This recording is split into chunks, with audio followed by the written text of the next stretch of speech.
அண்ணா விஜயண்ணா, ஏன்னா திரும்ப திரும்ப அரசியல் தற்கொலை மாதிரியே பேசுறீங்க? அவங்கதான் ஏதோ தற்கொலையை எழுதி கொடுக்குறாங்கன்னா அதை ஏன்னா அப்படியே படிச்சுட்டு போறீங்க?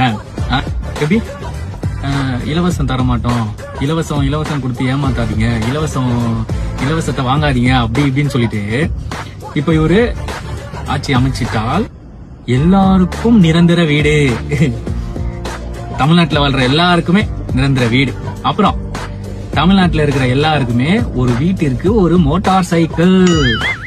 டை டை டை டை யார் தாண்டா நீங்களா? அதைத்தாண்டா நானும் உங்கள்ட்ட கேக்குறேன். எங்க இருந்துடா வர்றீங்க நீங்கெல்லாம்? எங்க தலைவர் என்ன பேசிருக்கிறாருன்னு முதல்ல நல்லா காது கொடுத்து கேளுங்க தம்பி.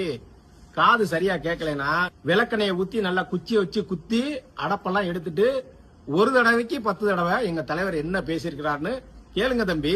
எங்க தலைவர் என்ன பேசியிருக்கிறாரு அப்படின்னு அத கூட புரிஞ்சு கொள்ள முடியாத அரசியல் அறிவில்லாதவர் தான் இந்த தம்பி. இந்த தம்பி சொல்றாரு, எங்க தலைவர் சொன்னாராம் இலவசமே வேணாம், இலவசத்தெல்லாம் எதிர்க்கணும் அப்படின்னு சொன்ன விஜய் அவர்களே, தேர்தலில் ஜெயிச்சிட்டோம்னா நாங்க வீடு தர்றோம், பைக்கு தர்றோம், காரு தர்றோம், இப்படி எல்லாம் எங்க தலைவர் சொன்னது மாதிரி இங்கே ஒரு கேள்வி கேட்கிறாரு.